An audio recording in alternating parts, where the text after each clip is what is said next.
Okay, so I'm going to do a repair on this Samsung. I think it's a HT E4550, I think. But it's one of these like 7.2, 7.1, 5.1, whatever's, combi, Blu-ray, CD, combi units, whatever you want to call them. They're about £300 and they come with a set of speakers, like a centre speaker, obviously because you surround, a subwoofer and some tower speakers. And don't get me wrong, they don't sound too bad. And yeah, but they don't really sound good either. So I actually had this system and I've upgraded, as you can probably see. But basically the person that I had this off wants it back, but they've asked me to have a look at the Blu-ray drive. And I never even used the Blu-ray drive on this. I never even used it on the HDMI, you know. It's the first time it's been on my TV. So yeah, so anyway, I said, yeah, that's fine, no worries. So first time I tried to open the Blu-ray drive, it struggled to open. I had to give it a few taps on the top. And now this is what it does. It refuses to close. It's just opening and opening and opening over and over. And you get this message, cannot read disc. So, I've done quite a few of these units actually. I did a video years ago on one that I repaired the power supply on. You don't have any faults with the audio outputs pretty much ever. I've never seen it. So you haven't got to worry about the main boards really going wrong, because they don't really go wrong. It's normally the power supplies that go. This little switching chip here, I've had fail. And I had one actually with a bad optocoupler. It was a different board though. Yeah, it was laid out differently.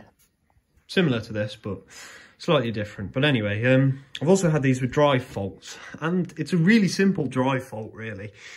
And I think that's what's going on with this, is it's not able to either close the drawer fully and trigger the switch, or the deck is not coming up when the drawer is closed, because the deck is meant to rise when you close the drawer to bring the laser closer to the CD, and then it can read the table of contents, and then it will spin up and read whatever's on the disc. But as soon as you try to close it, that's it. Straight back open. And I've tried holding this shut, and as you can see, it just tries to force it back out straight away. So, if you can see here, we have a belt. Just trying to get you something to show you this with. So we have a belt here, this is the eject belt. It doesn't look like it's in too bad a shape, but they never normally do look like they're in too bad a shape. I'm going to pop that belt off. I'm actually going to take the drive out of the system, and we're going to take the cover off it, and I'm going to pop that belt off, and I'm just going to test it off the sprockets there. We're going to have a look at the other belts as well and see if they're worn out, because if they're worn out and the disk drive can't pull up the tray, then it's not going to work, is it? So we're going to take the cover off and just do a quick simple inspection. Okay, so as you can see, it's actually up and running. And Blu-rays look absolutely fantastic on this TV. They really do. Whoa, I'm gonna have to get a... I might actually just sit here and watch that film.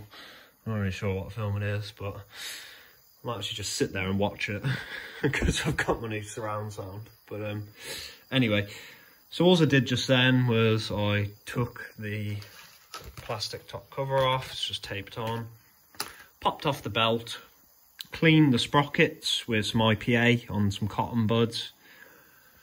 There's quite a bit of grease on them, which isn't good because it means that the belt has more chance of slipping if there's grease on the sprockets. And then I give the belt a good clean with some acetone, because acetone actually makes rubber more stickier. It sort of refreshes it a bit, burns a bit of it off or whatever.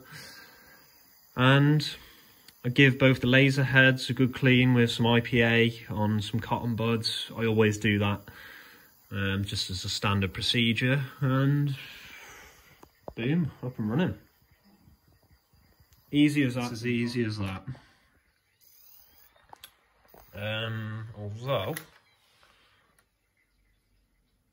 that just refused to open. So what I'm going to do is I'm going to replace that belt, I think, and then maybe grease up the gears and the mechanism a little further, because that just failed to open and I don't want to send it back and have it fail to open.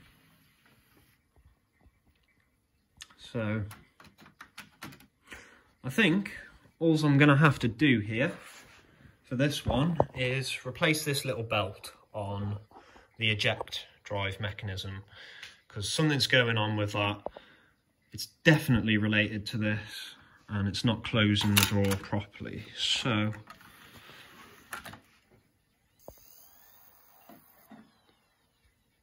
it's one of them, isn't it? You know, it's going to be an intermittent thing, so you might as well just order a replacement belt, get it replaced, and this player's probably going to be okay for another few more years.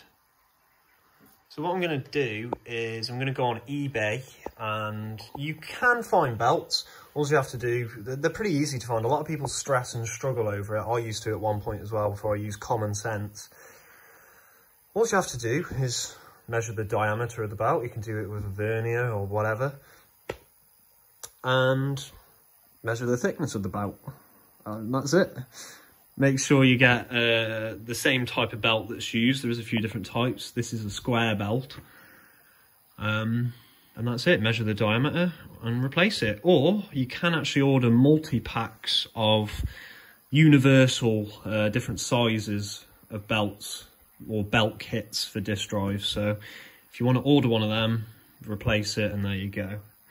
But what I'm going to say here is I'll end this video here.